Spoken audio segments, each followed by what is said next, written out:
Assalamualaikum warahmatullahi wabarakatuh. Ikhwatal Islam, para pendengar Radio Roja, azanillah iyyakum.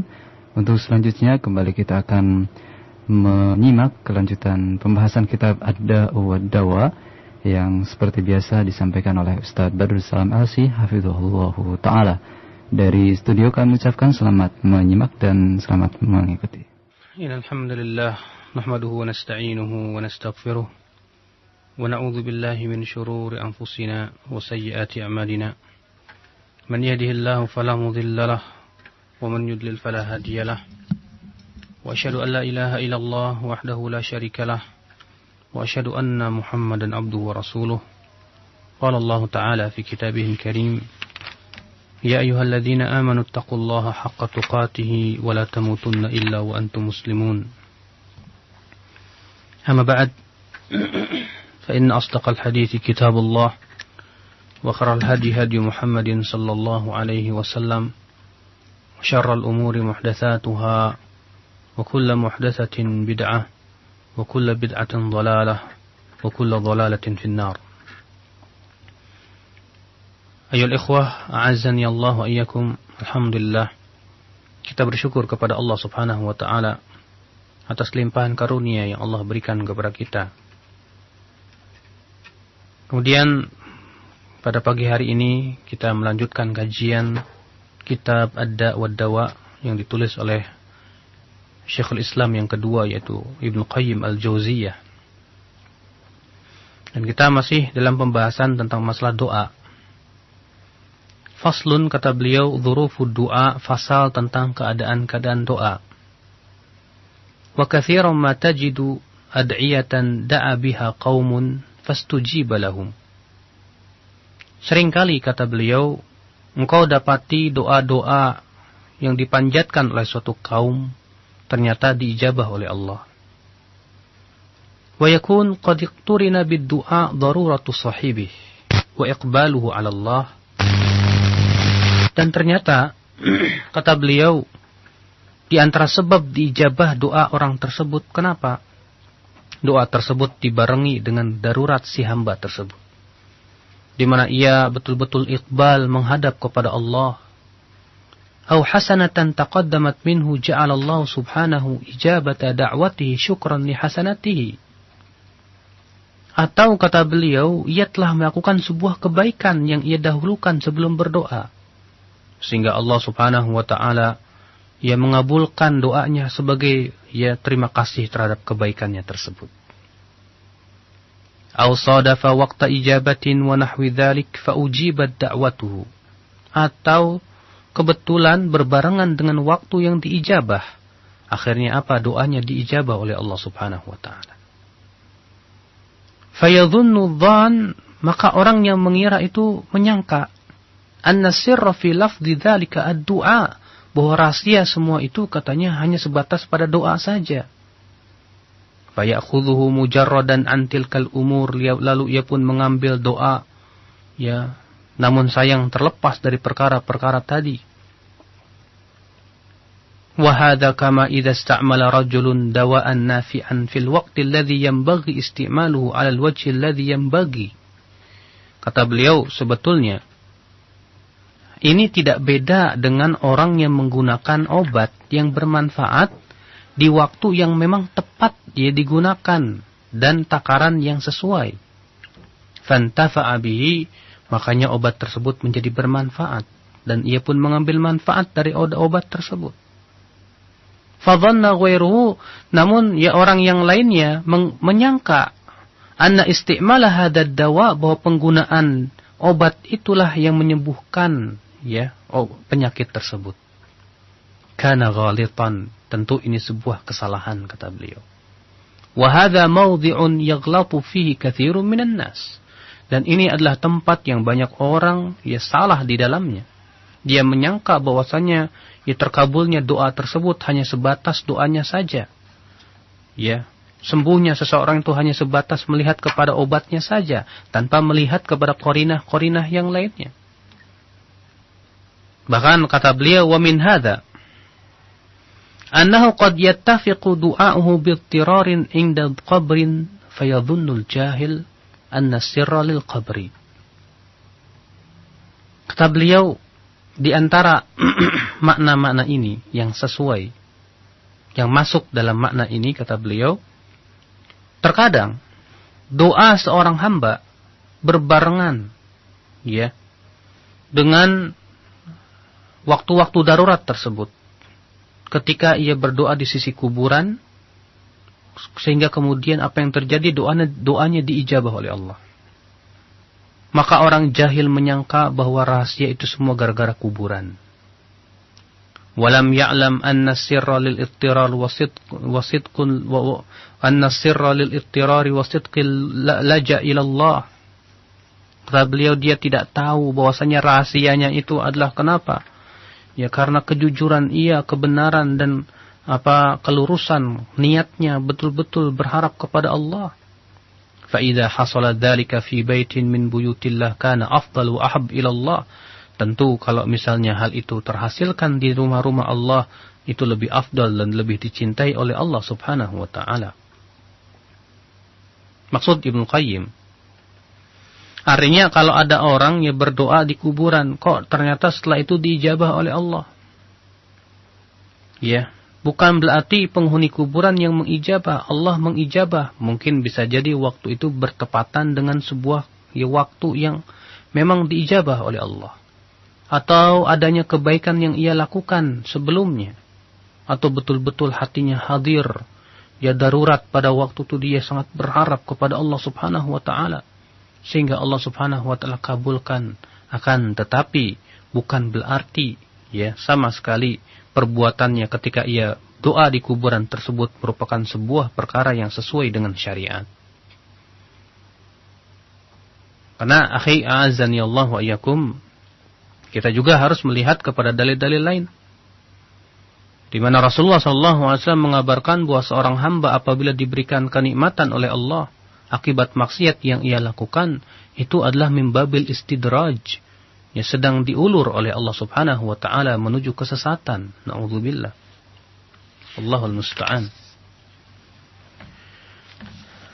Jadi kata beliau, ya, doa saja tidak menjadikan ya seorang itu dikabulkan sebatas mata-mata doa. Tapi juga di sana harus ada penguat-penguatnya. Persis kata beliau sama dengan obat.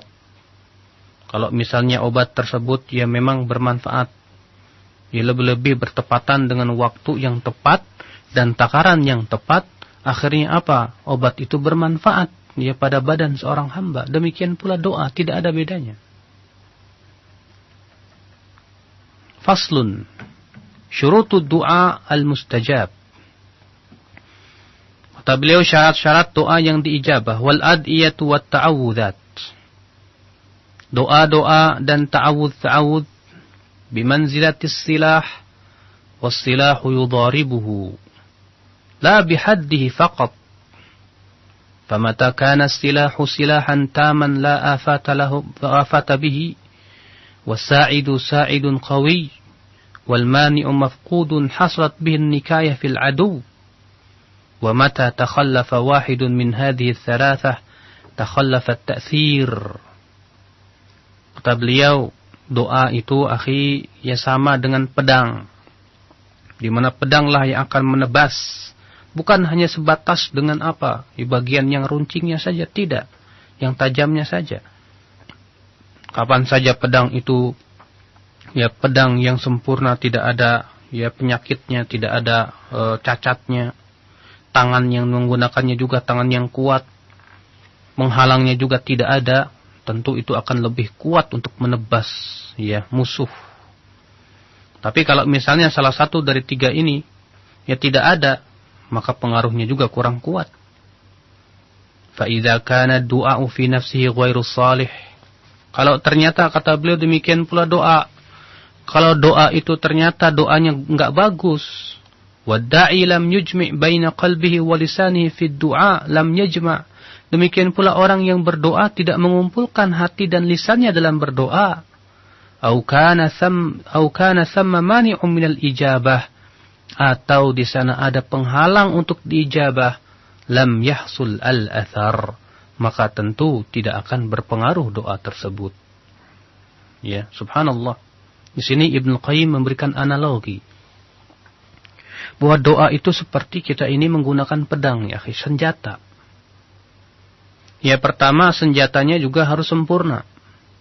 Tidak boleh dia senjata yang rusak ataupun senjata yang di situ ada cacat. Penggunanya juga, ya, tangannya juga harus kuat. Senjatanya bagus tapi tangannya nggak bagus, ya, akhirnya terkadang menjadi senjata makan tuan. Yang ketiga juga penghalangnya harus tidak ada. Ya, kalau misalnya masih ada penghalang, maka tentu senjata itu tidak bisa digunakan. Demikian pula kata beliau, berdoa, doa itu seperti senjata. Ya, harus doanya diperbagus. Dengan apa? Dengan lafaz-lafaz yang tentu sesuai dengan syariat. Itu yang lebih bagus tentunya. Demikian pula ikhwatal Islam, kata beliau, harus dikumpulkan antara hati dan lisan ketika berdoa. Jangan sampai misalnya seorang hamba ketika berdoa lisannya berucap, namun hatinya kemana-mana, pergi entah kemana. Ya, melayang-layang, ya, teringat kepada ini dan itu. Kemudian yang ketiga juga tidak ada penghalang diijabahnya doa. Jadi antara penghalang ijabah doa, contohnya apa, akhi? Yaitu, ya, makanan yang haram. Itu adalah penghalang doa. Nah, kalau ternyata doanya bagus dan dia betul-betul kumpulkan antara hati dan lisannya dan tidak ada penghalang untuk berdoa, insya Allah doa itu akan diijabah oleh Allah Subhanahu wa taala. Ya. Wa huna su'alun masyhur. Kata beliau, di sana ada soal, ya, pertanyaan yang masyhur.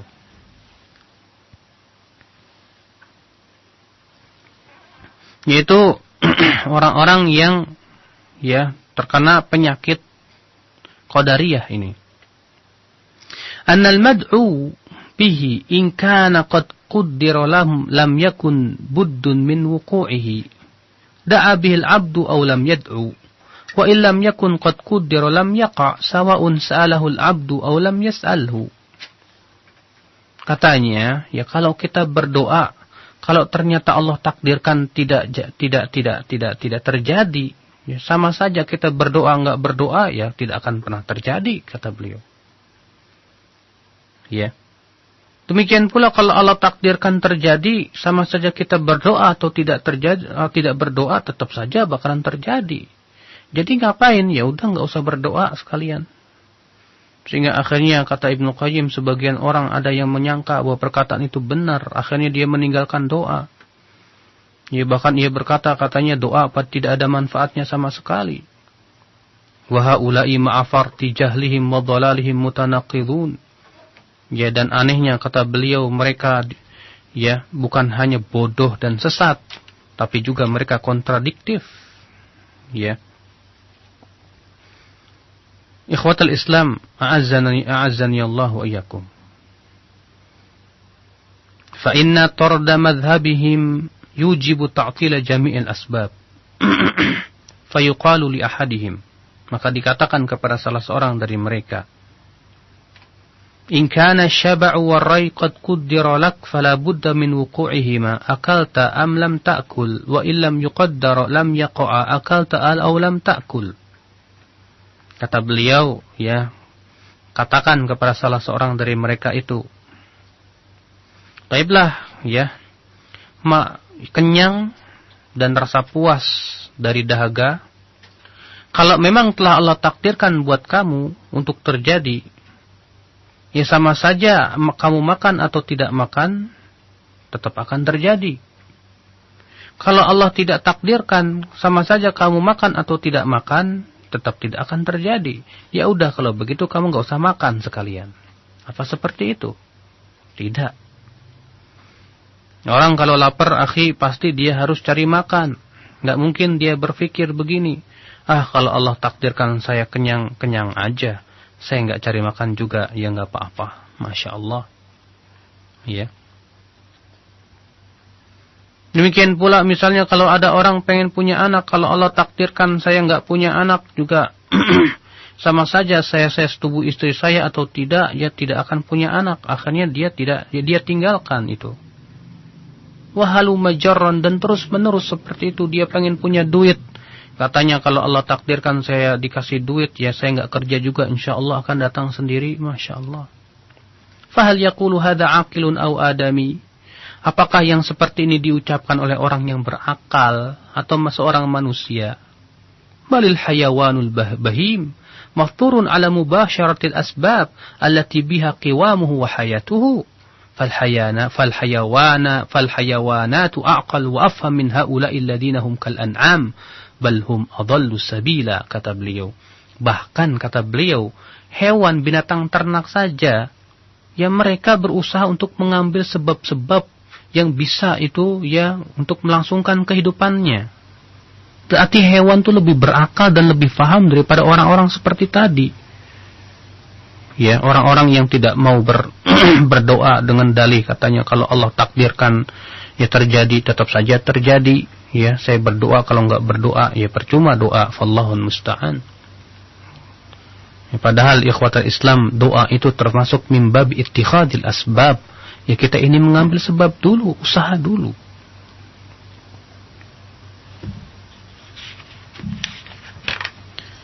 Kemudian kata beliau, ya, bahwa doa adalah sebab yang paling kuat.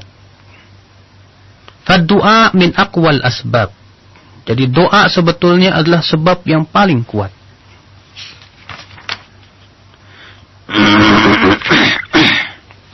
Fa idza qaddara wuqu'ud mad'u bihi bid-du'a lam yasih an yuqal la fa'idata fid du'a. Kalau ternyata ditakdirkan terjadi apa yang diminta tersebut dengan doa, tentu tidak sah kita katakan tidak ada faedahnya berdoa. Sebagaimana tidak sah dikatakan tidak ada faedahnya dalam makan dan minum. Ya, kalau ternyata Allah sudah takdirkan tidak kenyang, atau Allah takdirkan kenyang, itu semuanya tidak bermanfaat dan bahkan tidak sah menurut akal seorang manusia. Ikhwatul Islam, maka kewajiban kita terus berdoa dan berdoa dan berdoa kepada Allah Subhanahu wa taala. Kemudian beliau mengatakan di bawah para sahabat, ya, orang yang paling alim.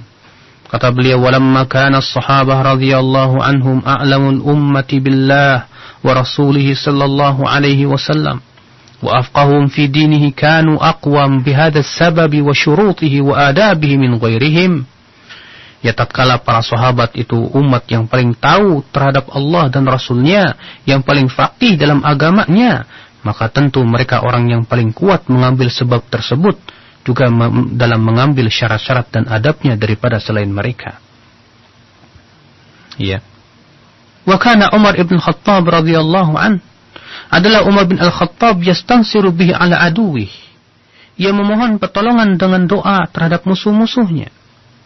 Wa kana a'zamu jundaihi wa kana yaqul li ashabihi lastum tunsaruna bikathra wa innama tunsaruna minas sama.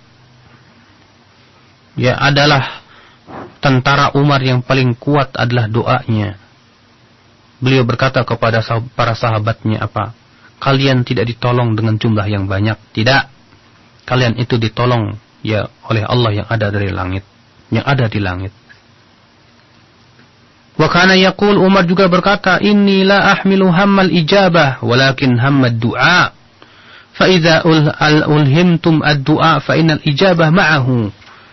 Kata Umar, aku ini ya, keinginanku, aku tidak membawa ya keinginan ijabah, tidak, akan tetapi yang aku bawa adalah keinginan berdoa saja. Kalau kalian itu diberikan ilham untuk berdoa, insya Allah ijabah itu akan berbarengan dengannya, kata beliau. Subhanallah. Ini sebab akhi azani Allah wa yakum, kalau orang yang dia pikirkan cuma diijabah, kok enggak diijabah, akhirnya apa? Putus asa. Tapi ketika hamnya, keinginan dia cuma berdoa kepada Allah, berdoa dalam rangka merealisasikan ibadah kepada Allah, ya, maka sesungguhnya ijabah itu bersama dia. Berkata seorang syair, "Lau lam turid naila ma arju wa atlubuh min judi kaffaika ma da'awtani talaba."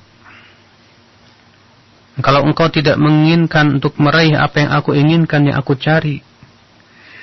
Dari apa? Ini dari kedermawanan kedua tanganmu. Tentu engkau tidak akan berdoa kepadaku, meminta kepadaku sebuah permintaan. Ya. Artinya kita ini ikhwatul Islam, a'azzani Allah wa iyyakum. Di dalam berdoa, ya jangan hanya sebatas mengharapkan ijabah.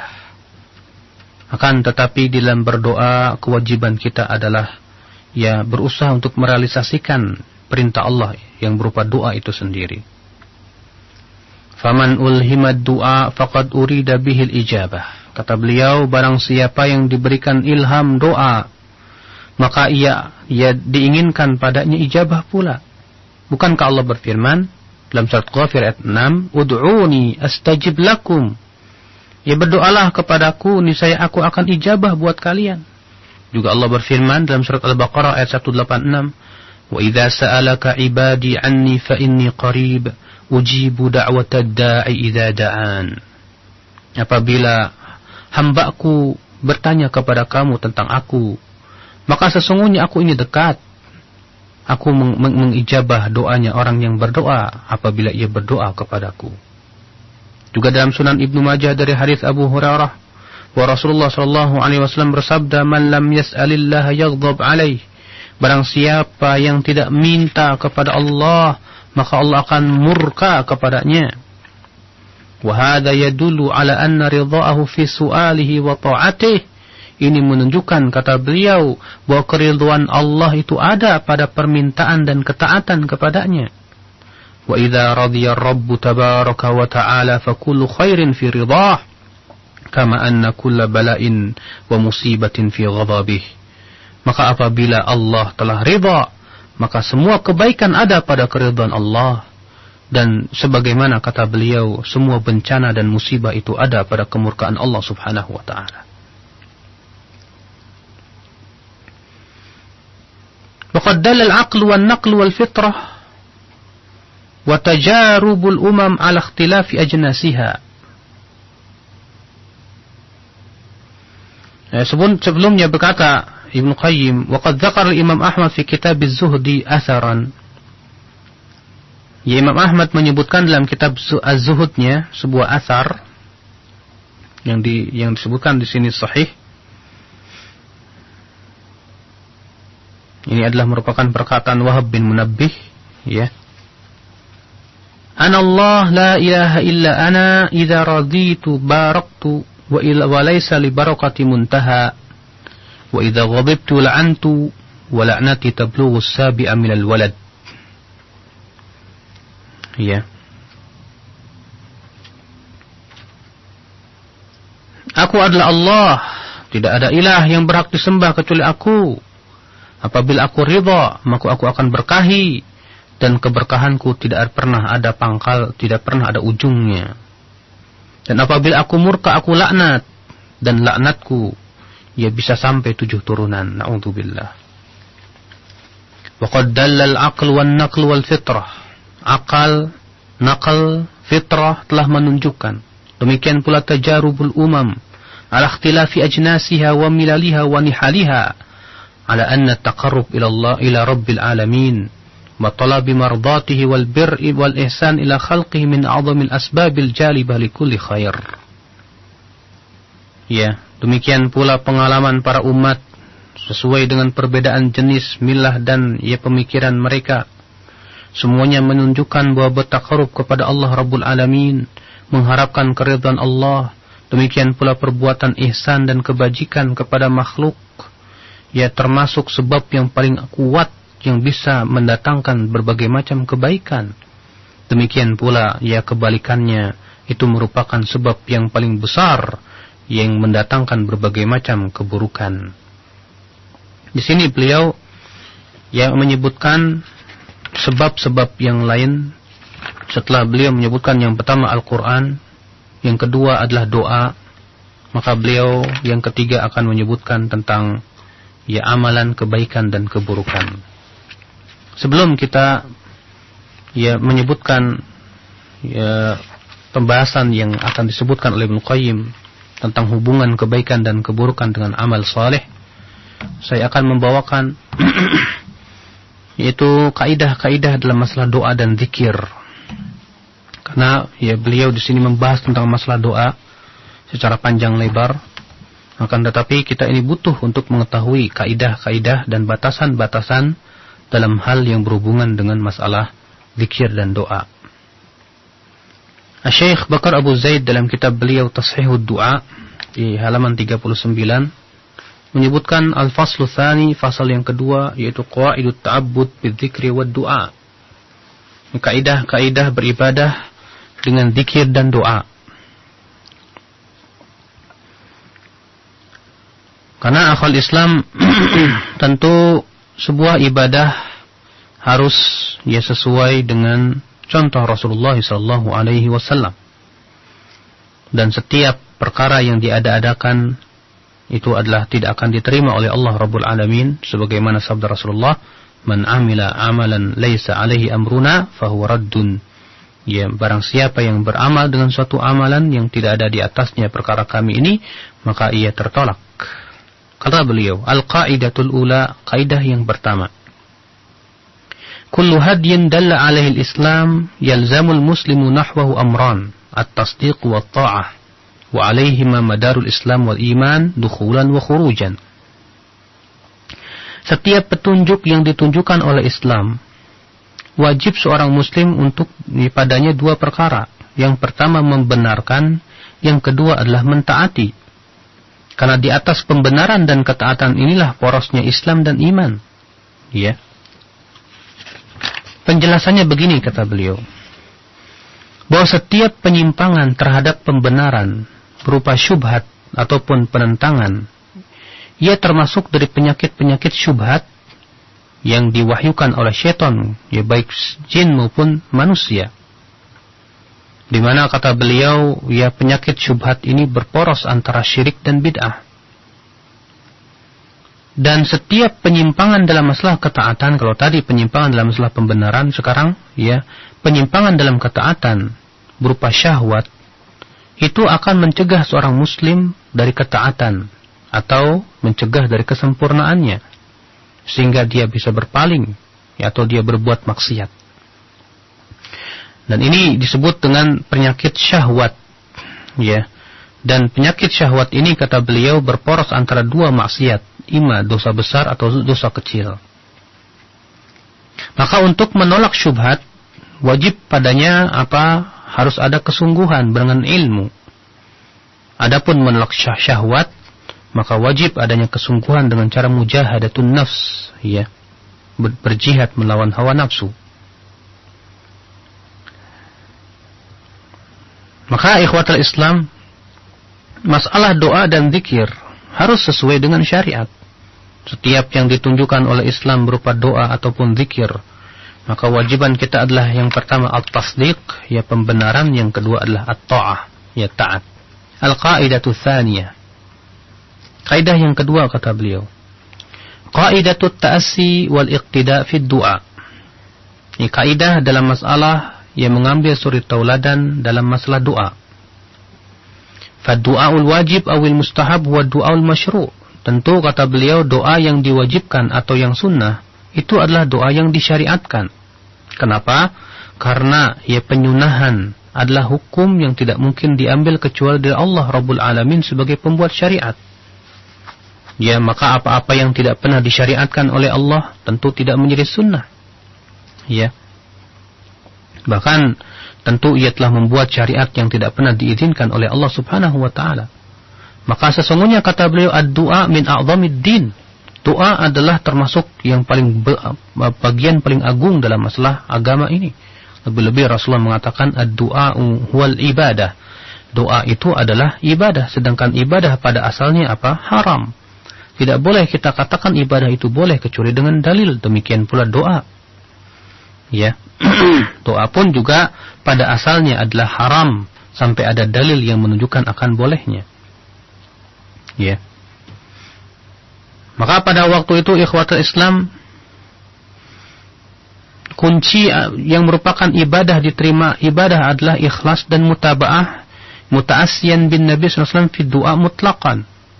Ya, ikhlas dan mengikuti Nabi sallallahu alaihi wasallam dalam berdoa secara mutlak. Ya, baik dengan yang warid dari Rasulullah, yang ada dari Rasulullah, atau dari jenis yang warid, atau sesuatu yang tidak bertentangan dengan syariat.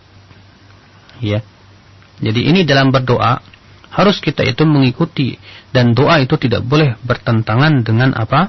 Doa-doanya Rasulullah sallallahu alaihi wasallam.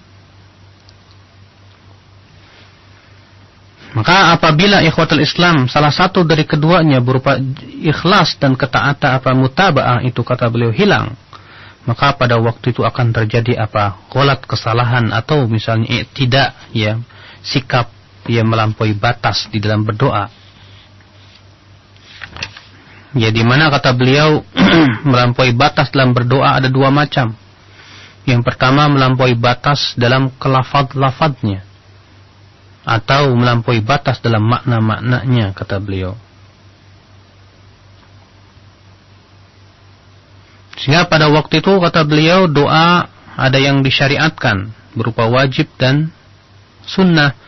Ada juga doa yang diharamkan. Ima doa itu makruh atau dia hukumnya haram. Dan ada pula doa yang sifatnya mubah saja. Ini adalah kaidah ta'assi fid du'a.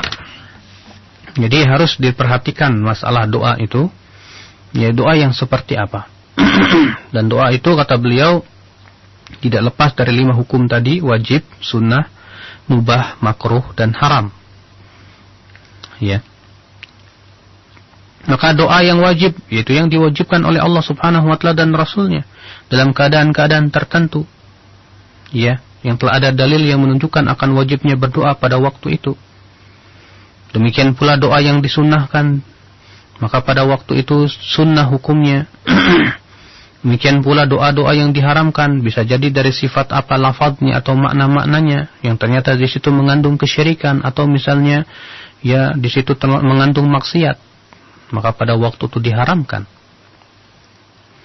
Al-qaidatu tsalisah kata beliau, kaidah yang ketiga dalam masalah doa dan zikir, yaitu qaidatul farqi bainal ad'iyati wal adhkar al-muqayyada bihal aw zaman aw makan wa bainal ad'iyah wal adhkar al-mutlaqah wal farqu bainahuma kal'ati. Kata beliau harus dibedakan antara doa dan zikir yang muqayyad, yang terikat dengan keadaan tertentu atau tempat tertentu atau waktu tertentu, ya, dengan doa-doa dan zikir yang mutlak yang tidak diikat oleh yang demikian tadi. Jadi kata beliau harus dibedakan antara dua macam ini, doa yang muqayyad dan doa yang mutlak. Demikian pula zikir yang muqayyad dan zikir yang mutlak.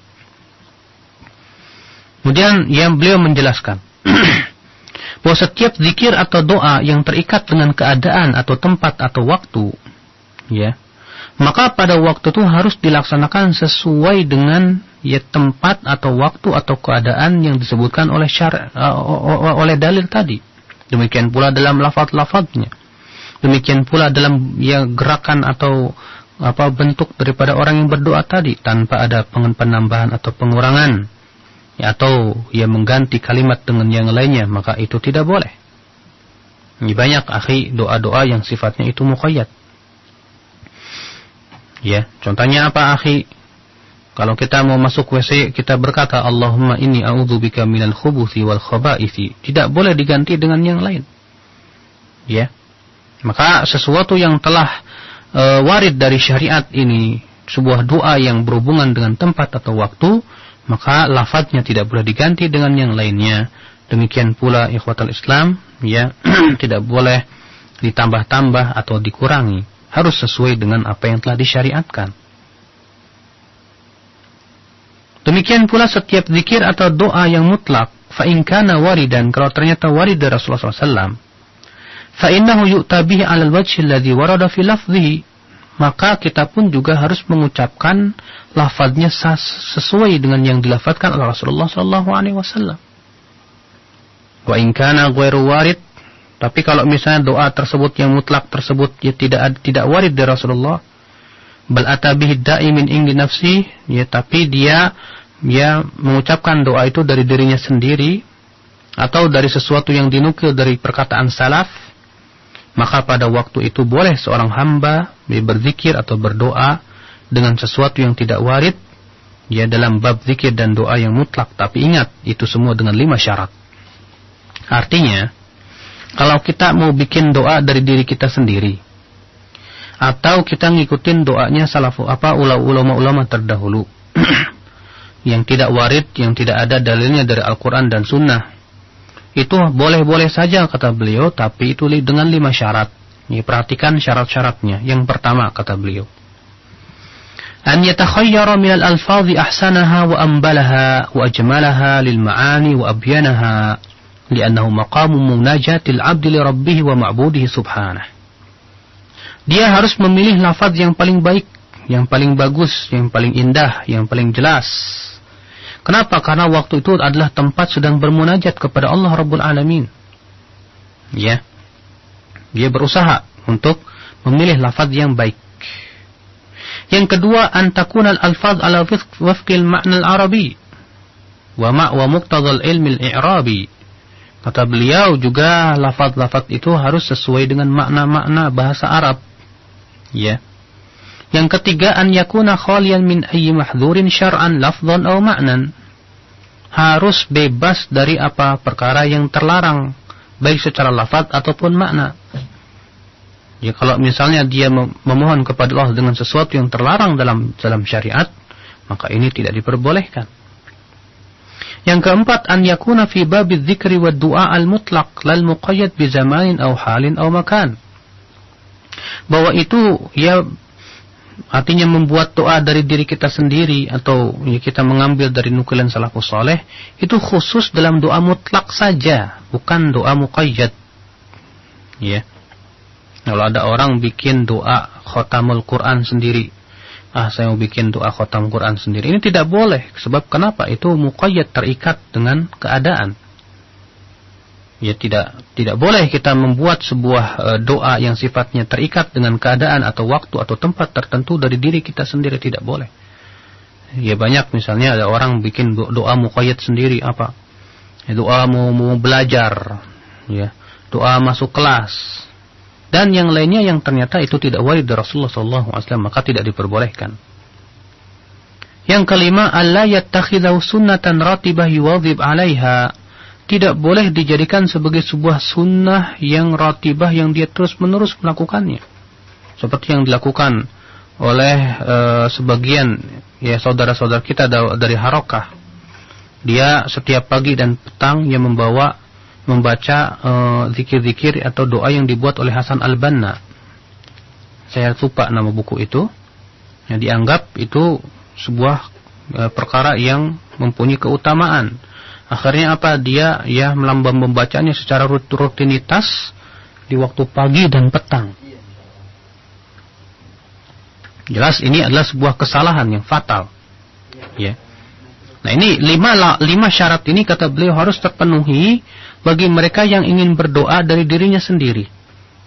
Makanya akal Islam yang lebih bagus kita itu berdoa kepada Allah dengan hal doa-doa yang warid dari Rasulullah SAW. Karena Rasulullah SAW adalah jelas yang paling fasih, ya lisannya yang paling bagus pemilihan lafadznya dan paling jami' mani, ya jami' mencakup, ya.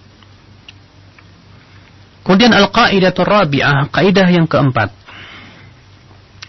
كل عبادة وردت على وجهين فأكثر من اختلاف التنوع في التعبد فإنه لا يجوز الجمع فيها بين النوعين فأكثر.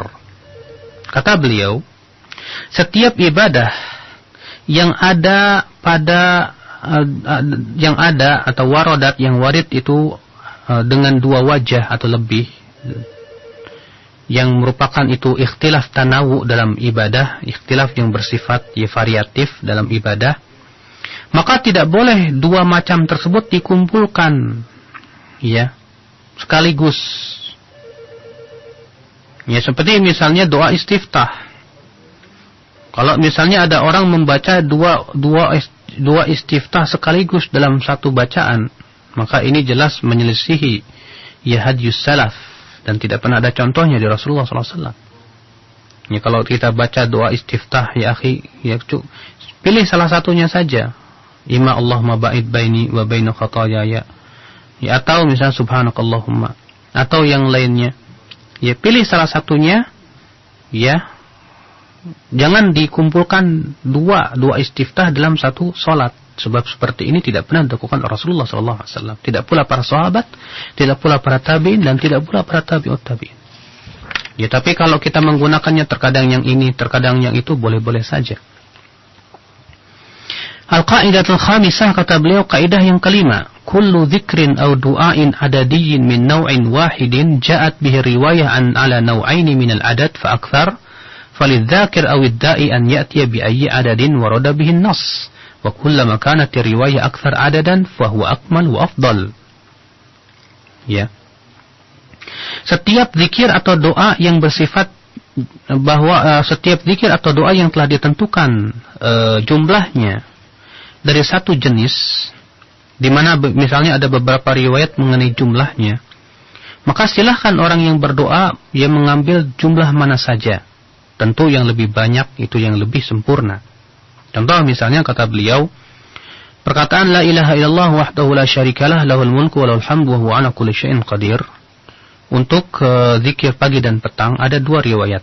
Satu riwayat 10 kali, satu riwayat sekali, dan satu riwayat 100 kali. Tentu kalau kita membaca yang 100 kali lebih sempurna lagi. Kaidah yang keenam, kata beliau, al-qaidatus sadisah. Kullu man ahdatha fi at-ta'abbud kadh-dhikri wad-du'a al-muqayyad ma laysa minhu tasannunan faqad athima min jihatin arba'. Ya, setiap yang diada-adakan dalam ibadah seperti zikir dan doa yang sifatnya itu muqayyad, ya, terikat. Apa-apa yang bukan darinya yang dianggap sebagai sunnah, maka ia telah berdosa dari 4 sisi. Ya, jadi setiap yang diada-adakan dalam ibadah berupa zikir dan doa yang sifatnya terikat, yang padahal itu tidak ada syariatnya dan bahkan dianggap sunnah, berarti pelakunya berdosa dari 4 sisi. Yang pertama apa? Dia telah meninggalkan yang disyariatkan. Yang kedua, sama saja dia mengkritik syariat ini. Yang ketiga, dia telah menganggap sunnah sesuatu yang tidak disyariatkan. Yang keempat, dia telah mengelabui orang awam seakan-akan ini disyariatkan. Ya. Maka berhati-hatilah seorang hamba, jangan sampai dia membuat sesuatu yang tidak disyariatkan oleh Allah Subhanahu wa taala. Al-qaidatus sabi'ah, kata beliau, kaidah yang ketujuh. Idza wujida al-muqtadi fi zamanin Nabi sallallahu alaihi wasallam wa fuqida al-mani' wa lam yurattib sallallahu alaihi wasallam tashri'an qawlan aw fi'lan fa inna sunnah hiya tarku ta'assiyan. Kalau Nabi sallallahu alaihi wasallam meninggalkan suatu perbuatan sementara pendorongnya ada dan penghalangnya pun tidak ada, tapi Nabi sallallahu alaihi wasallam tidak pernah melakukannya, ya, secara perkataan atau perbuatan, maka pada waktu itu yang sunnah adalah kita tinggalkan. Jadi kalau Nabi SAW meninggalkan suatu zikir atau suatu doa, ya padahal Nabi SAW mampu melakukannya, ya ada pendorongnya dan tidak ada penghalangnya, ya, tapi Rasulullah tidak lakukan, maka pada waktu itu ya kita tidak boleh melakukannya, ya. Ya, jangan kita ini bikin doa-doa tersendiri, padahal Rasulullah SAW ya tidak pernah melakukannya. Dalam hal sifatnya doa yang muqayyad, ya akhi. Ingat, itu dalam masalah doa yang muqayyad, yang terikat. Adapun doa yang mutlak, ya silakan kita membuat doa dari diri kita sendiri, tapi diperhatikan 5 syarat yang disebutkan tadi. Al-qaidatu tsaminah, kata beliau, kaidah yang ke-8. Qaidatu dzikri wad du'a, kaidah dalam tata cara berzikir dan doa, yaitu al-israr wal ikhfa, ya. Hendaknya kita berzikir dan doa pada asalnya dengan cara ya tidak dikeraskan, sir, dan disembunyikan, ya. Wal jahru mustathnan fi mawadhi', walaupun memang bisa jadi dikecualikan dalam beberapa tempat yang ada dalilnya yang di situ disunahkan untuk dikeraskan. Ya, contohnya misalnya zikir ketika bertalbiyah. Rasulullah SAW menyuruh dan para sahabat melakukan, di mana mereka mengeraskan talbiyah ketika haji, dan itu termasuk zikir. Karena yang harus diperhatikan bahwa zikir dan doa pada asalnya itu adalah harus disirkan, tidak dikeraskan. Dan Allah berfirman, "Ud'u rabbakum tadarru'an wa khifah wa dunal jahri minal qawl." Ya. Allah juga berfirman, "Wadhkur rabbaka fi nafsika tadarru'an wa khufyah. Innahu la yuhibbul mu'tadin." Al-qa'idatu tasi'ah. Kaidah yang ke-9. Al-aslu fi dzikri wa du'a iradatu ad-da'i haqiqata dzikri wa haqiqata al-mad'u bihi. Wa qad yakhruju al-lafdhu makhraj adh-dzikr wa ad-du'a lakin la turadu al-haqiqah biwuqu'i al-mad'u bihi 'ala al-mad'u lahu aw 'alayhi la wala bidzikri haqiqatihi. Ya. Bahwa pada asalnya dalam zikir dan doa, seorang yang berdoa itu menginginkan hakikat zikir tersebut dan hakikat yang didoakan, yang dia berdoa dengannya. Ya. Nah kan, tetapi kata beliau terkadang lafaz itu keluar, ya, lafaz itu terkadang menjadi sebuah zikir atau doa, akan tetapi tidak diinginkan hakikat daripada terjadinya yang diminta tadi, ya, atas orang yang dimintai untuknya atau atasnya, bukan dengan zikir secara hakikatnya itu sendiri, ya. Akan tetapi karena ada tujuan yang diinginkan oleh si orang yang berdoa, seperti misalnya mendoakan orang kafir, ya, mendoakan orang zalim, ya.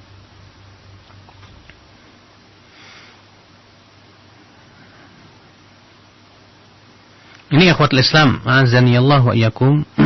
Jadi pada asalnya kata beliau, zikir dan doa itu, seorang yang berzikir ataupun berdoa, dia menginginkan zikir itu sendiri dan yang dia inginkan dari ketika ia berdoa. Ya, terkadang juga tidak demikian karena ada tujuan yang lainnya. Al-qaidatu al-ashirah, kaidah yang ke-10. La yustahabbu lidda'i an yastaqbila halad du'a illa ma yustahab an yusalli ilaih. Tidak disunnahkan orang yang berdoa untuk menghadap kecuali, ya, arah kiblat, ya, yang merupakan arahnya orang salat. Ya. Karena itu yang diridhai Allah Subhanahu wa taala, juga tentunya berdasarkan hadis khairu amalin mastuqbila bil qiblah, sebaik-baiknya amalan adalah yang dihadapkan kepada kiblat, ya. Maka pada waktu itu kata beliau tidak boleh orang yang berdoa menghadap kepada kuburan atau menghadap kepada wali atau menghadap kepada suatu tempat, ya, karena itu semua adalah perkara-perkara yang menyerupai orang-orang Nasrani dalam agama mereka yang dirubah-rubah. Makanya ketika kita datang, ya, berziarah kuburan Nabi di Masjid Nabawi, tidak boleh kita berdoanya ketika tidak boleh kita berdoa menghadap kuburan Rasulullah, tapi kita menghadap, ya, kiblat. Jadi membelakangi kuburan Rasulullah SAW. Al-qaidatul hadiyah asyrah, kaidah yang ke-11 kata beliau, yahrumud du'a li kafirin aw musyrikin bil maghfirah wa nahwiha bi ijma'il muslimin. Haram hukumnya mendoakan kebaikan untuk orang kafir atau musyrik. Haram hukumnya, ya, memohonkan ampunan kepada orang kafir atau musyrik, ya, dengan ijma' kaum muslimin. Ini berdasarkan firman Allah dalam surat At-Taubah ayat 113. Maka lin nabiyyi wal ladzina amanu an yastaghfiru lil musyrikin walau kanu uli qurba min ba'di ma tabayyana lahum annahum ashabul jahim. Dan tidaklah pantas untuk Nabi dan orang-orang beriman memohonkan ampunan untuk orang-orang musyrikin, walaupun mereka, ya, karib kerabatnya, setelah jelas kepada mereka bahwa mereka itu termasuk penghuni api neraka. Ya. Akan tetapi boleh seorang muslim, kata beliau, untuk mendoakan orang kafir agar diberikan hidayah menuju Islam.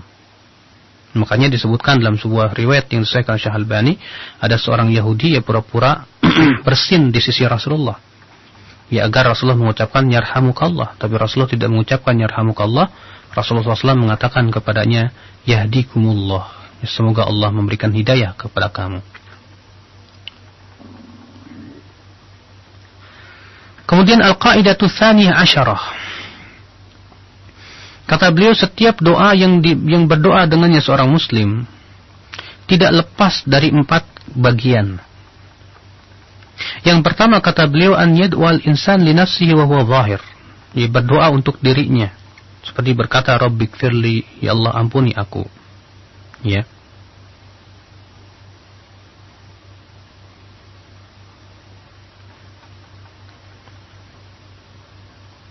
Kata beliau, hatta imam, sampai imam pun dalam salat, dalam doa-doa yang disirkan dan tidak dijaharkan, seperti doa dalam sujud, demikian pula doa di antara 2 sujud, harus ia mengikuti lafaz Rasulullah. Ya, kalau Rasulullah SAW di antara 2 sujud mengatakan Rabbighfirli, seorang imam tidak boleh merubah menjadi Rabbighfir lana. Ya, tidak boleh. Sebab itu adalah yang warid dari Rasulullah SAW. Ya, kalau ternyata itu dari doa-doa Al-Quran, maka hendaklah ia mengucapkannya sesuai dengan redaksi yang telah ada dalam Al-Quran. Ya, berupa ya sifatnya tunggal ataupun jamak. Misalnya firman Allah, ihdinas siratal mustaqim. Jangan kita rubah ihdinis siratal mustaqim. Ya, ketika kita salat sendirian misalnya. Ya. Kenapa? Karena hal ini dalam bab mengagungkan Allah, demikian pula keagungan ya maqam ubudiyah pada waktu itu. Yang kedua kata beliau, bagian yang kedua, an yad'ua li ghairihi, dia mendoakan untuk orang lain. Seperti seorang muslim misalnya mendoakan anaknya, Allahumma aslihu, ya Allah, ya perbaikilah ia. Yang ketiga, ya an yad'ua li nafsi wa li ghairihi bi dhamiril jam'i, mendoakan dirinya dan untuk orang lain juga, dan ini tentu dengan dhamir yang berupa jama'. Ya, sebagaimana disebutkan dalam doa kunut, ya dalam doa kunut. Demikian pula doa seorang khatib dan orang yang sehukum dengannya. Ya.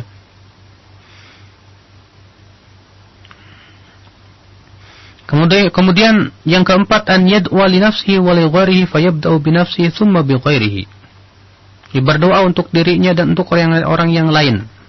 Tapi dia berdoa, ia memulai untuk doa dirinya sendiri, kemudian baru buat orang lain. Ya. Yang disebutkan dalam sebuah riwayat bahwa Nabi SAW apabila menyebutkan seseorang, biasanya beliau ya berdoa untuk dirinya sendiri, kemudian baru untuk yang lainnya. Dan ini juga sesuai dengan lafaz-lafaz dalam Al-Quran. Kita lihat seperti firman Allah, Rabbighfirli wali walidayya walil mu'minina yauma yaqumul hisab. Ya Allah ampuni aku dan kedua orang tuaku. Di sini Allah memulai dengan kata-kata Rabbighfirli, ampuni aku. Ya, maka dalam hal ini kita mendahulukan diri sendiri, kemudian baru orang lain. Kaidah yang ke-13 kata beliau, al-qaidah as-saritsah asyarah. Kullu muharramin aw makruhin min qawlin aw amalin la yajuzu iftitahuhu bi syai'in min dzikrillah lima fihi min al-imtihan wa iftitahil ma'siyah bit ta'ah. Ya. Setiap perkara yang diharamkan atau makruh, baik berupa perkataan atau perbuatan, tidak boleh dibuka dengan zikir kepada Allah. Sebab yang demikian itu sama saja melecehkan. Karena maksiat pun tidak boleh dibuka dengan ketaatan. Ya. Seperti misalnya kalau ada orang mau melakukan permainan yang haram, judi, tapi kemudian dia membuka dengan bismillah. Ya, lalu kemudian berjudi. Ya. Atau ada orang mau nyanyi dangdutan, ya dia mengucapkan assalamualaikum warahmatullahi wabarakatuh. Ya, padahal mau main dangdutan. Allahul musta'an ini. Maka setiap perkara yang maksiat tidak boleh dibuka dengan ketaatan. Ya.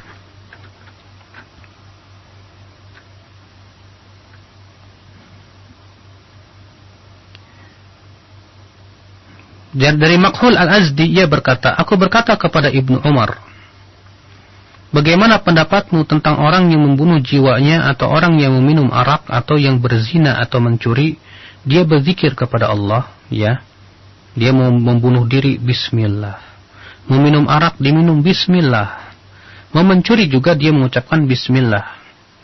Ya, padahal Allah berfirman, fadhkuruni azkurkum, maka ingatlah aku, niscaya aku akan ingat kamu. Apa jawab Ibnu Umar? In dzakarallaha hadza dzakarahu Allah bila'natihi hatta yaskut. Ya betul, Allah akan ingat dia, tapi Allah mengingatnya dengan laknatnya sampai dia diam. Ya. Kemudian Syekh Ahmad Syakir mengomentari perkataan Ibnu Umar tadi, beliau berkata, "Wa hadha alladhi qalahu Ibnu Umar haqq, yantabiqu tamaman ala ma yasna'u ahlul fisq wal majnun fi asrina." Yang dikatakan oleh Ibnu Umar ini benar sekali, ya, tepat, ya, mengenai terjadi pada orang-orang yang berbuat kefasikan di zaman ini, kata beliau.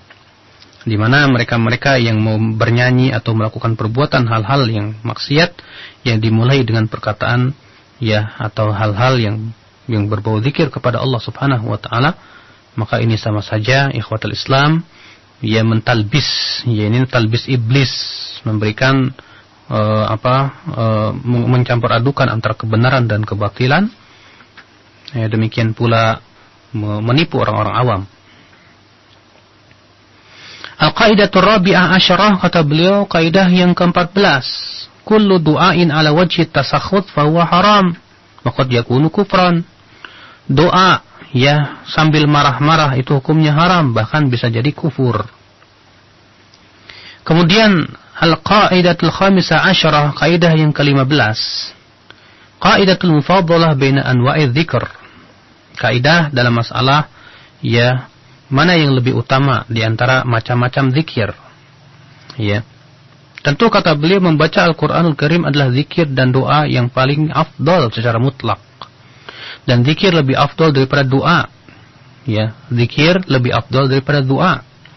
Adapun zikir yang bersifat pokoknya terikat dengan zaman atau tempat atau keadaan, maka itu lebih afdal daripada zikir yang sifatnya mutlak. Ya.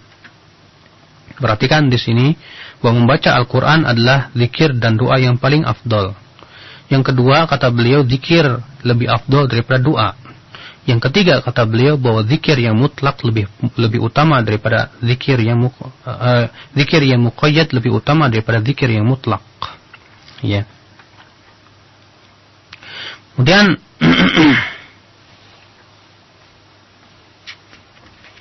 zikir yang lebih berpengaruh kepada hati seorang hamba juga terkadang lebih afdal, ya, daripada yang lainnya. Kemudian di sini beliau menyebutkan perkataan Ibnu Qayyim yang panjang, yang, ya, beliau menyebutkan hal itu dalam kitab Madarijus Salikin di jilid 1 halaman 85 sampai 92 mengenai perkara-perkara atau zikir-zikir keadaan-keadaan yang pada waktu itu lebih afdal. Maka tentunya ikhwatul Islam di dalam masalah berzikir, ya, kita berusaha untuk mencari yang lebih afdal. Ini yang berhubungan dengan kaidah-kaidah zikir dan doa. Semoga ini bermanfaat untuk kita semuanya. Dan insyaallah kajian kitab Ad-Da' wa Dawa kita akan lanjutkan pada pertemuan yang akan datang. Baik, ikhwatul Islam, para pendengar Radio Roja, demikian kajian kita untuk pagi hari ini, dan dilengkapi tadi dengan kaidah-kaidah di dalam berdoa dan berzikir. Dan terus selanjutnya kami buka sesi tanya jawab bagi Anda yang mau bertanya di line telepon. Ya, kita angkat untuk yang pertama. Assalamualaikum. Waalaikumsalam warahmatullahi. Silakan. Assalamualaikum Ustaz. Assalamualaikum warahmatullahi wabarakatuh. Saya mau menanyakan ini, tadi Ustaz menyampaikan kalau subhat itu dijawab dengan ilmu, ya. Nah, bagaimana adab-adab kita untuk menjawab subhat-subhat yang dilontarkan oleh seseorang? Masalahnya begini Ustaz, ketika kita luruskan, mereka punya pandangan sisi yang lain, sehingga terjadi seperti takutnya masuk ke dalam perdebatan, ya, yang ujung-ujungnya nanti tidak baik. Nah, bagaimana adab-adabnya itu aja. Assalamualaikum warahmatullahi wabarakatuh. Waalaikumsalam warahmatullahi wabarakatuh. Yang pertama, menjawab syubhat harus dari orang alim, bukan orang awam. Maka kalau kita mempunyai, ya, kita harus melihat kepada diri kita sendiri. Apakah kita ini termasuk orang yang mampu untuk menjawab syubhat atau tidak? Yang kedua, tidak setiap syubhat harus kita jawab. Karena Allah Subhanahu wa taala berfirman, ya, fasda bima tu'mar wa arid 'anil jahilin. Ya, maka, ya, berpalinglah dari orang-orang yang jahil. Maka terkadang perkataan-perkataan orang-orang awam atau orang jahil, kalau kita kita tanggapi, itu bukan malah membawa manfaat, bahkan orang jahil itu akan semakin menjadi-jadi. Maka yang seperti ini tidak perlu kita komentari, dibiarkan saja. Ya. Dan ini juga di antara makna firman Allah, wa ibadur rahman alladzina yamshuna 'alal ardi hauna wa idza khatabahumul jahiluna qalu salama. Ya, ibadur rahman adalah orang-orang yang berjalan di muka bumi ini dalam keadaan merendahkan diri, ya, merendahkan hati, dan apabila wa idza khatabahumul jahilun, orang-orang jahil itu mengajaknya berbicara, qalu salama, mereka membalasnya dengan sesuatu yang selamat, yang lebih selamat. Ya. Yang ketiga, kalaupun ternyata kita mampu dan tahu kita bisa membantah syubhat tersebut, maka cukup kita bantah yang syubhat yang terbesar dan yang paling penting saja. Tidak setiap syubhat harus kita bantah. Sebab kalau misalnya setiap syubhat kita bantah, berapa banyak waktu habis untuk menjawab syubhat. Kewajiban kita adalah lebih menyibukkan diri dengan hal-hal ilmu-ilmu yang penting. Karena masih banyak ilmu yang belum kita kuasai. Kalau kita setiap hari hanya sebatas mengikuti syubhat-syubhat saja, hal itu akan menyebabkan kita lalai dari ilmu-ilmu yang lebih bermanfaat. Ya. Kemudian di dalam hal menjawab syubhat juga harus diperhatikan dalam masalah adab dan etikanya. Ya, tentu dengan ucapan yang lemah lembut. Ya, tentu juga dilihat kepada maslahat. Kalau misalnya orang tersebut tidak bermanfaat, ya ucapan yang lemah lembut kecuali dengan dikeraskan sedikit, kita bisa keraskan. Ini sesuai dengan maslahatnya pada waktu itu. Nah. Baik, untuk selanjutnya kembali kita angkat di line telepon. Ya, Assalamualaikum. Waalaikumsalam warahmatullahi. Silakan, dengan siapa, Pak? Dengan Eko di Raulum. Ya, Pak Eko, silakan. Barakallahu fiik. Waalaikumsalam. Ini Ustaz.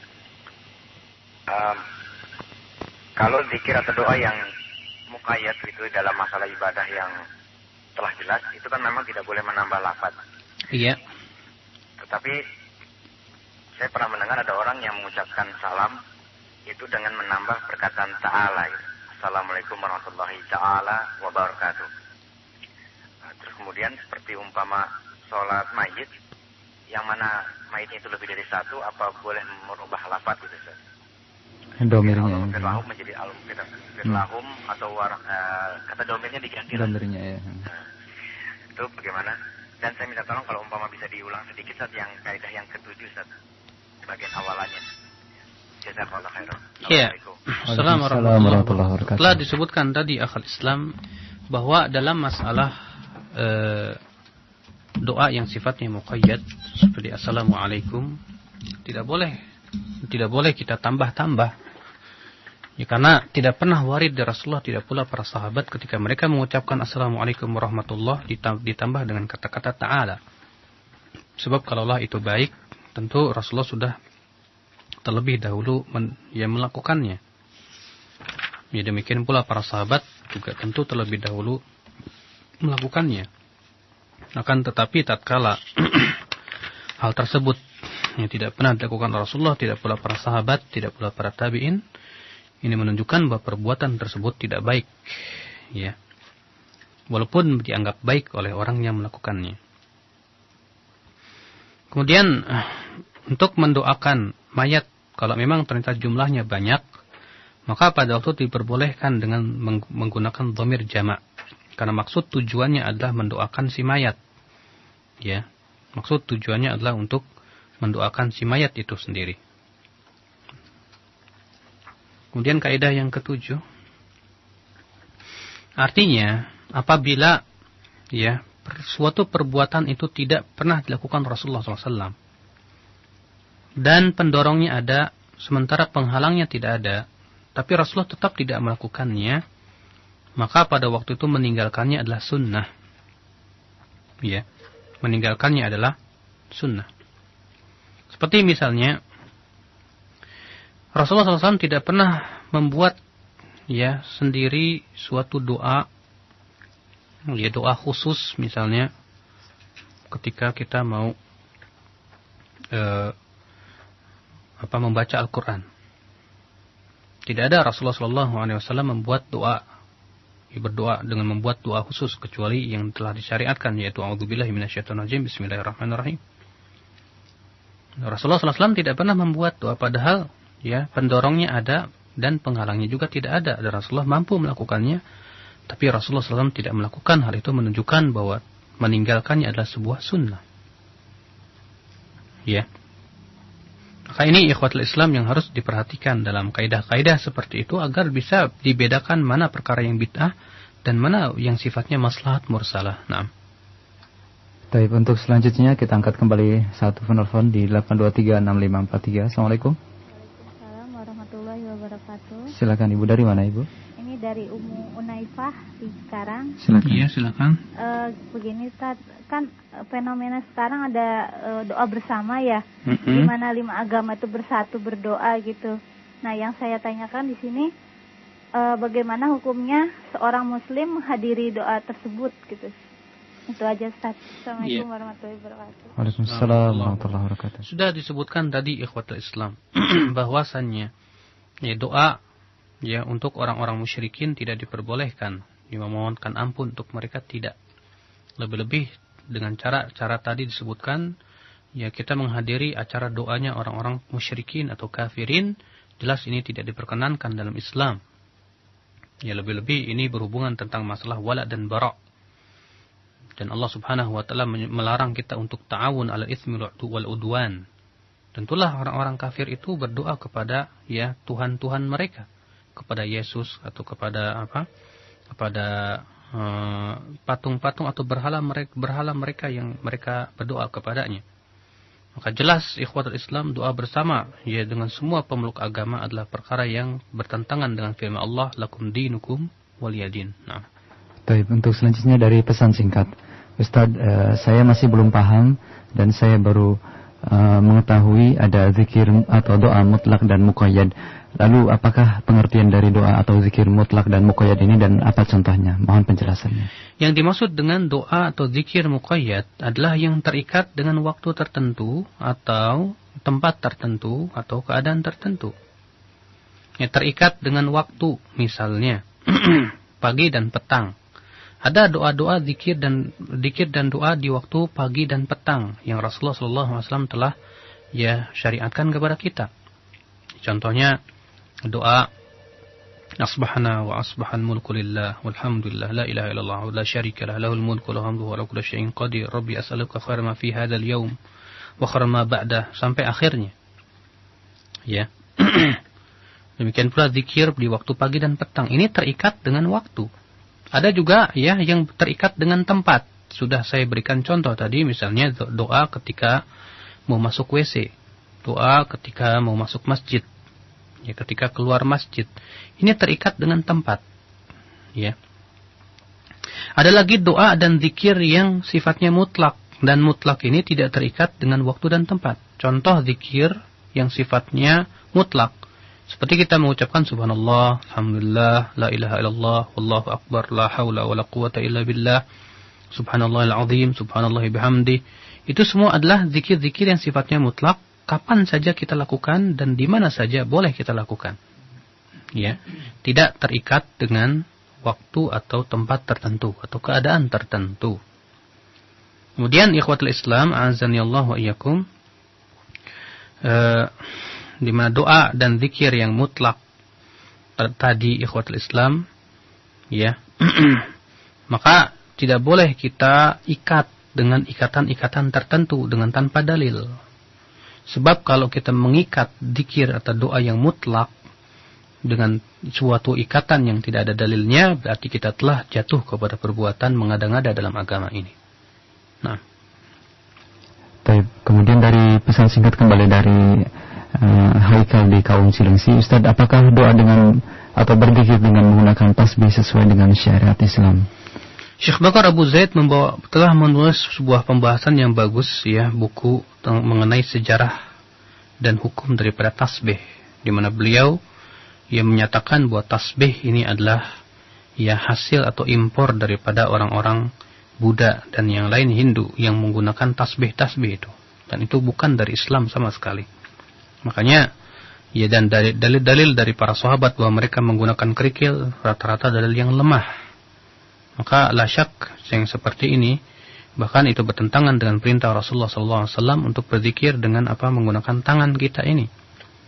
Maka ikhwatul Islam, sesuatu yang tidak disyariatkan, yang tidak pernah ada contohnya dari Rasulullah, tidak boleh para sahabat dan tabi'in, maka ya kita tinggalkan. Nah, kemudian dari Pak Suhartono di Manchester, Inggris. Assalamualaikum warahmatullahi wabarakatuh. Ustaz, di dalam kehidupan sehari-hari sering kita dengar ungkapan saya titip doa yang diucapkan kepada seseorang yang hendak melakukan amal soleh, misalnya sholat atau naik haji dan lain sebagainya. Bagaimanakah hukum dari ungkapan seperti ini? Jazakallah khairan. Titip doa seperti ini mimbab tawassul. Jadi bertawassul dengan orang soleh yang masih hidup. Ya, kita berkata, tolong doakan saya ya ketika Anda di Ka'bah atau misalnya di haji, agar Allah berikan kesembuhan pada saya. Itu boleh-boleh saja. Itu termasuk tawassul yang masyru'. Akan tetapi ingat, ya, Syekh bin Baz berkata bahwa itu bukan kebiasaan para sahabat. Titip doa itu bukan kebiasaan para sahabat. Tidak pula para tabi'in. Maka yang lebih bagus adalah firman Allah, ya ud'uni astajib lakum, berdoalah langsung kepadaku, niscaya aku akan ya ijabah. Di situ terdapat isyarat firman Allah, ud'uni astajib lakum, ya, bahwasanya kita ini hendaknya langsung berdoa kepada Allah Subhanahu wa taala. Naam. Baik, kita angkat kembali di nomor 8236543 untuk penelpon berikutnya. Assalamualaikum. Assalamualaikum warahmatullahi wabarakatuh. Silakan, dari mana Ibu? Dari Ummu Fatimah di Cijantung. Silakan. Gini Ustaz, saya mau tanya, apakah ada doa khusus agar kita dimatikan dalam keadaan husnul khotimah? Kalau memang belum ada, gimana doanya? Terus gini Ustaz, apakah boleh kita melafazkan doa dalam bahasa Indonesia di dalam sujud ataukah cukup di dalam hati? Itu saja Ustaz. Assalamualaikum warahmatullahi wabarakatuh. Berdoa agar kita diberikan husnul khotimah ada dalam Al-Qur'an Al-Karim. Ya, wa tawaffani muslimin, dan wafatkan aku dalam keadaan muslim. Juga Rasulullah SAW berdoa, wa idza aradta biqaumin fitnatan faqbidni ilaika ghayra maftun. Ya Allah, kalau engkau menginginkan fitnah pada suatu kaum, maka cabutlah nyawaku dalam keadaan tidak terfitnah. Ya. Tapi kalau misalnya kita mau berdoa dengan bahasa Indonesia, ya Allah berikan saya husnul khatimah, boleh-boleh saja. Ya, kita boleh untuk berdoa dengan bahasa Indonesia, dengan bahasa apa saja, karena Allah Subhanahu wa taala tidak membebani jiwa kecuali dengan sesuai dengan kemampuannya. Ya. Selama itu doa-doa tersebut baik dan tidak bertentangan dengan syariat kita ini. Namun dengan bahasa Arab, kata para ulama, lebih afdal. Berkaitan dengan yang bahasa selain bahasa Arab ini Ustaz, di dalam sholat bagaimana Ustaz hukumnya? Di dalam sholat, ya, khilaf para ulama apakah boleh. Akan tetapi Imam Ahmad merajihkan boleh, namun lebih baik di hati saja. Baik, untuk selanjutnya di line telepon kembali kita angkat. Assalamualaikum. Waalaikumsalam warahmatullahi wabarakatuh. Silakan, dari mana Bapak? Saya Pak Anjar dari Narogong. Silakan Pak Anjar. Saya ingin menanyakan ini Bab memakai celana panjang ya. Pantolon. Ya, itu di atas betis atau bagaimana? Nanti hukumnya apa gitu loh? Apa dipakai pada saat sehari-hari atau pada saat sholat saja? Sholat saja ya. Iya. Terima kasih, syukran. Wassalamualaikum warahmatullahi wabarakatuh. Waalaikumsalam warahmatullahi wabarakatuh. Sini ada dua pembahasan. Yang pertama, dari sisi hukum celana panjang itu sendiri. Harus diketahui, akhi, celana panjang yang ada di zaman sekarang yaitu pantolon. Ya, banyak yang itu sempit dan membentuk aurat. Maka apabila celana panjang itu sempit, apalagi yang merecet, itu tidak, kata Syekh Utsaimin, tidak sah seorang sholat dengan memakai celana panjang yang sempit, yang membentuk aurat. Maka apabila dia membuat celana panjang, wajib dia melebarkannya. Atau kalau tidak, maka dengan sarung. Ya. Yang kedua, yang berhubungan dengan masalah isbal. Isbal atau ya melonjorkan kain lebih di bawah mata kaki buat laki-laki itu hukumnya haram secara mutlak, baik dalam sholat maupun di luar sholat. Karena Rasulullah Shallallahu Alaihi Wasallam dia bersabda, ma asfala minal ka'baini minal izar fa finnar.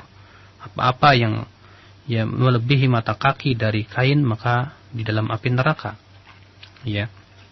Rasulullah SAW mengatakan bahwa ya orang yang isbal itu terancam dengan api neraka.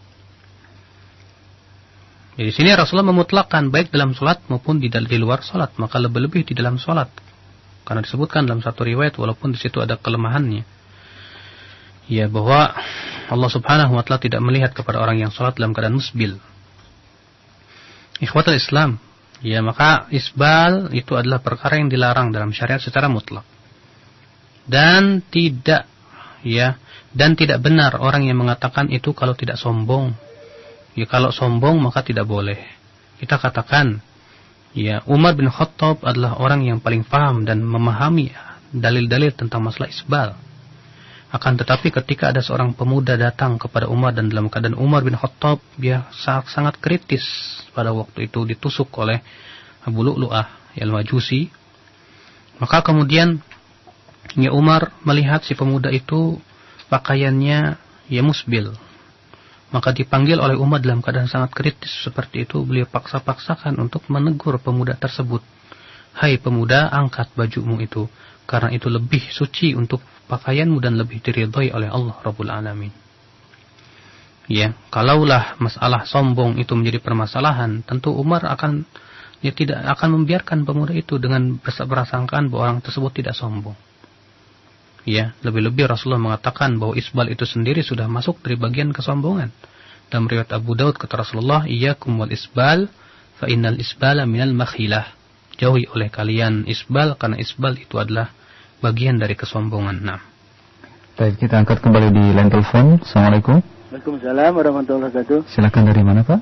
Dari Pak Zainal Abidin di Citerep. Pak Zainal, silakan. Assalamualaikum Ustaz. Assalamualaikum warahmatullahi wabarakatuh. Saya mau bertanya dikit nih masalah ini Ustaz. Kalau umpama kita mengundang orang yang baru pulang dari haji gitu ya, ke rumah untuk makan-makan gitu, menurut Islam dibolehkan apa enggak? Terus yang kedua masalah ini Pak Ustaz. Saya dulu kan ini mengikuti waktu sholat Idul Adha ya, sholatnya kan ngikut di hari Rabu. Kebetulan ketinggalan waktunya. Bagaimana itu? Apakah kita niatnya hari Rabu ya, tapi apakah kita boleh ikut ke hari Kamis atau cukup dengan niat itu aja? Gimana Ustaz hukumnya? Baik. Ya, terima kasih Pak Ustaz. Assalamualaikum warahmatullahi wabarakatuh. Waalaikumsalam warahmatullahi wabarakatuh. Yang pertama apa tadi? Baik, mengenai kita mengundang orang-orang yang pulang dari haji untuk makan-makan, Ustaz. Iya, mengundang orang makan pada asalnya boleh saja mengadakan walimah atau mengundang orang makan, baik yang pulang haji atau yang tidak pulang haji. Ya kita berusaha untuk kita mengundang mereka makan ke rumah kita boleh. Ya itu adalah diperbolehkan. Kan tetapi Rasulullah mengingatkan bahwa seburuk-buruknya walimah adalah walimah yang diundang padanya orang-orang kaya saja dan ditinggalkan padanya orang-orang miskin.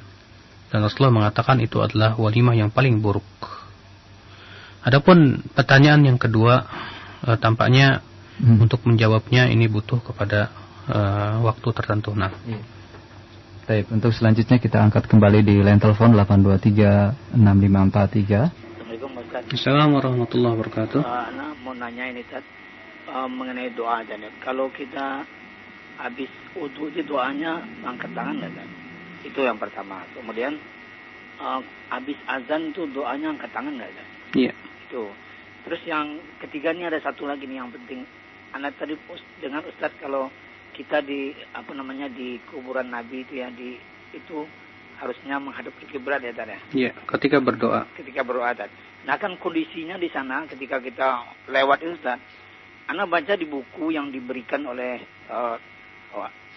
dari Arab Saudi, justru di sana katanya ketika nyampe di makam Rasulullah itu kita menghadap ke makamnya, otomatis membelakangi. Ketika kita mengucapkan salam iya. Oh, ketika mengucapkan salam. Iya. Tapi salam itu kan bukannya doa Ustaz. Apa? Assalamualaikum ayuhan nabi wa rahmatullahi, itu kan doa Ustaz. Kita mengucapkan Assalamualaikum ayuhan nabi wa rahmatullahi wabarakatuh. Itu kita menghadap ke makam, berarti kita membelakangi kiblat Ustaz. Itu gimana Ustaz? Iya. Assalamualaikum. Waalaikumsalam warahmatullahi wabarakatuh. Ya, mengenai yang menghadap ke kuburan Rasulullah SAW yang saya ingat, nanti saya akan periksa lagi ya. Itu ketika kita mengucapkan salam, artinya penghormatan kepada Rasulullah, Abu Bakar dan Umar. Kemudian setelah itu kita menghadap kiblat. Tapi nanti insyaallah saya akan rujuk kembali ya bukunya, karena saya juga lupa itu dalam masalah itu dan belum saya murojaah kembali. doa setelah wudu dan azan, apakah mengangkat tangan? Iya, untuk doa-doa yang sifatnya muqayyad seperti itu, ya, setelah wudu dan azan, saya belum mendapatkan satupun athar bahwa ataupun dalil bahwa Rasulullah SAW mengangkat tangan pada waktu itu. Makanya kalau kita perhatikan doa-doa yang sifatnya muqayyad, ya, doa-doa yang sifatnya muqayyad itu ya kita tidak dapati di situ Rasulullah SAW mengangkat tangannya. Allahu a'lam. Baik, kemudian pertanyaan dari pesan singkat dari Ummu Ihsan di Cikarang. Ustaz, suami ana menganggur sudah hampir 5 bulan dan dia sudah berusaha. Dan kami pun tidak luput untuk berdoa, tetapi sampai saat ini doa kami belum diijabah. Sedangkan tunggakan dan pembayaran-pembayaran sudah mulai menumpuk. Pertanyaannya, bagaimanakah kiat agar doa kami bisa diijabah dan bolehkah bagi istri untuk mencari nafkah untuk meringankan beban suami? 2 pertanyaan, Ustaz. Iya, kalau memang keadaannya seperti itu. Ya, suami sudah berusaha untuk mencari pekerjaan tapi sulit. Dan harus diperhatikan bahwa bagi suami bahwa mencari pekerjaan tidak harus di pabrik, tidak harus di kantor, tapi juga bisa dengan cara berjualan. Ya, berapa banyak orang yang jualan bakso atau jualan ini. Ya, kalau memang kita punya modal, alhamdulillah. Makanya ikhwah-ikhwah yang punya kemampuan, ya, diberikan oleh Allah kekayaan, ini ujian buat mereka. Apakah mereka mau membantu saudara-saudara yang kesusahan atau tidak? Cobalah diperhatikan teman-teman kita atau ikhwah-ikhwah kita yang kesusahan, ya, untuk mencari modal. Coba berikan padanya modal. Bisa dengan cara misalnya mudharabah, ya, bagi usaha, bikin usaha, hasilnya itu dibagi-bagi hasil dan yang lainnya. Jadi perhatian seperti ini harus kita perbesar. Jangan sampai kita kemudian Allah berikan kepada kita banyak kelebihan, tapi kemudian apa yang terjadi, ya, saudara-saudara kita, ikhwah-ikhwah kita yang kesusahan dibiarkan. Berdoa, ya, sudah disebutkan tadi, jangan kita ini pertama tergesa-gesa minta, ya, karena ketergesa-gesaan itulah yang terkadang menyebabkan doa seseorang itu tidak dikabulkan oleh Allah Subhanahu wa taala. Ya, jangan kita ini suudzon kepada Allah. Tentu, ya, kita berusaha mencari waktu-waktu yang diijabah oleh Allah Subhanahu wa taala. Ya, kemudian juga, ya, doanya dengan doa-doa yang baik. Demikian pula, ya, dengan cara memuji-muji Allah, ya, dan ilhah terus-menerus, ya, tidak putus asa. Sebab yang demikian itu, ikhwatul Islam azani Allah, hal-hal yang bisa membantu seseorang untuk diijabah doanya oleh Allah Subhanahu wa taala. Nah. Baik. Kemudian pertanyaan dari Abu Salwa di Cengkareng. Ustaz, boleh tidak untuk membaca beberapa lafaz zikir yang sahih setelah salat fardu? Yang jelas kalau memang itu merupakan bacaan setelah salat fardu, maka boleh. Karena itu sifatnya doa yang sifatnya muqayyad, ya, zikir yang sifatnya muqayyad. Adapun kemudian setelah zikir kita mau berdoa kepada Allah, maka Ibnu Qayyim mengatakan boleh saja, silakan seseorang berdoa setelah zikir itu, namun itu bukan kebiasaan Rasulullah, tidak pula para sahabat. Dan Ibnu Taimiyah mengatakan bahwa kalaupun kita mau berdoa, yang lebih bagus sebelum salam. Nah. Baik, untuk selanjutnya dari Ukhti Hana di Jakarta Utara. Ustaz, apakah doa dan zikir yang dicontohkan oleh Rasulullah SAW setelah salat sunnah, apakah sama dalam hal ini dengan seperti salat wajib? Tidak. Ya, doa-doa zikir setelah salat itu khusus setelah salat wajib. Adapun setelah salat sunat, maka tidak ada zikir tertentu. Ya, tidak ada zikir tertentu. Ya, kecuali mungkin ada setelah witir. Ya. Maka semua itu harus berdasarkan pada dalil. Nah. Baik, untuk selanjutnya kami angkat kembali di line telepon 8236543 untuk pertanyaan terakhir. Assalamualaikum warahmatullahi wabarakatuh. Assalamualaikum. Waalaikumsalam warahmatullahi wabarakatuh. Dengan siapa, Pak? Dari Abu Jalis. Silakan. Di mana, Pak? Negara. Iya. Silakan, Pak. Tad, mohon tanya, dalam Syarah Aqidah Sunnah bab hisab, Rasulullah senantiasa berdoa dalam sholatnya.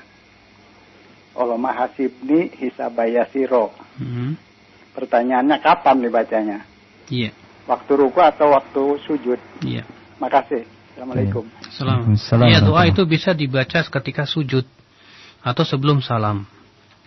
Ya, karena Rasulullah SAW bersabda, aqrabu ma yakunul 'abdu min rabbih, sedekat-dekatnya hamba kepada Allah itu wa huwa sajid, dalam keadaan dia sujud, ya. Fa aktsiru fihi du'a, kata Rasulullah, maka perbanyaklah doa pada waktu itu. Fa qaminun an yustajaba lakum, itu lebih dekat untuk diijabah oleh Allah Subhanahu wa taala. Ya, saya kira cukup. Subhanakallah bihamdik, asyhadu an la ilaha illa anta, astaghfiruka wa atubu ilaik. Wassalamualaikum warahmatullahi wabarakatuh.